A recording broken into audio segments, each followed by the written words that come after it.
समम काय शिरोग्रीवम धारयन् अचलम स्थिरः संप्रेष्य नासिका अग्रम swam dishashchanavalokayan. Hello friends, this is the 13th shlok of the 6th chapter of Bhagavad Gita, and today we will understand this shlok in detail. So let's first go over its meaning. So the shlok says, Samam Kaya Shirogrivam, which means with body, head, neck straight, Dharayan Achalam Sthirah, which means immovable, steady in meditation, Sampreshya Nasika Agram, which means observe on the front of the nose, Swam Dishashchanavalokayan, which means of the self without looking at one's surroundings.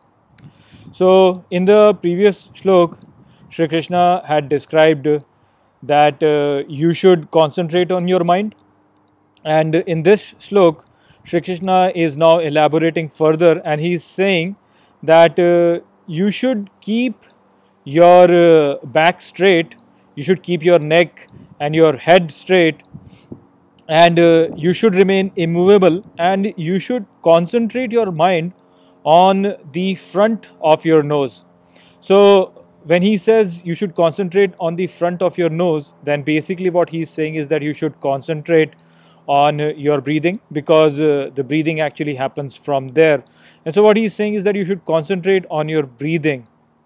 Now, why Shri Krishna is telling Arjun that he should concentrate his mind on breathing is because breathing actually is a very good, it's a very good factor on which our mind can rest, because first of all, breathing is something which is going on without stopping, and it's something which is sort of, it's involuntary, but it's also something which you can control. And so it is something for which you do not really have to put in much effort, because it happens by itself, but there is some extent to which you can control your breathing. So that's why it does not really become monotonous. You have some amount of control over it.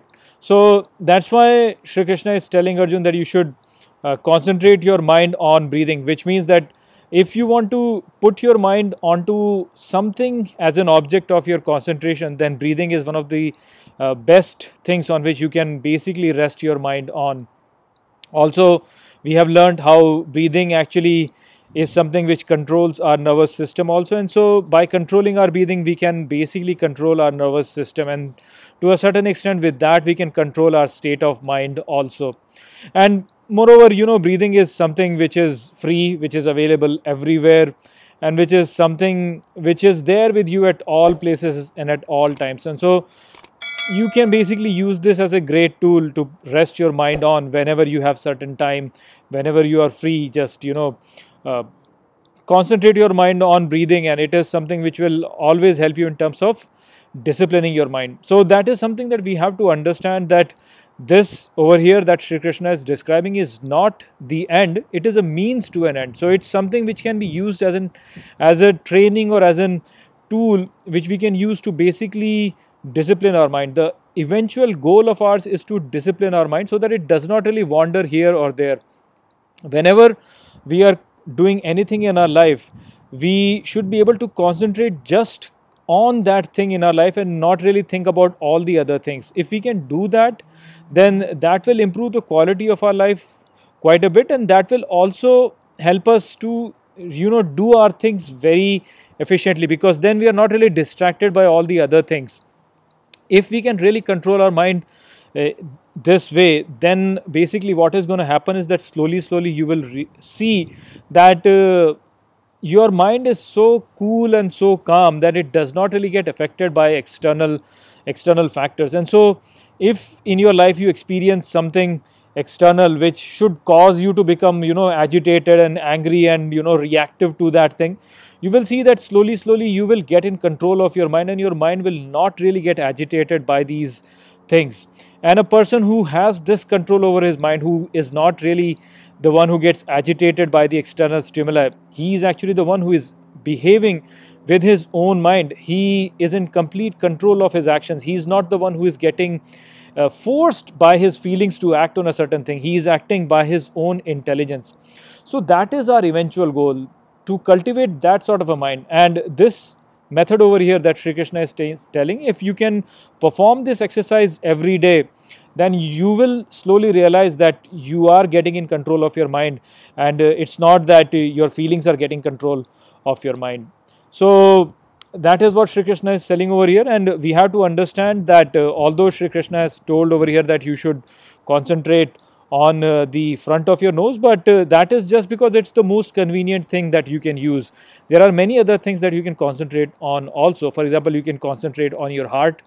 You can concentrate on the position which is between your two eyebrows, as Shri Krishna mentioned in the previous chapter also. So you can concentrate on that also, or you can concentrate on external objects also, such as you can concentrate on the flame of a lamp. You can concentrate on flowing water. You can concentrate on moving leaves in the air. So those kind of things also you can concentrate. These are all very good tools on which your mind can rest, and so you can use them as a tool to concentrate.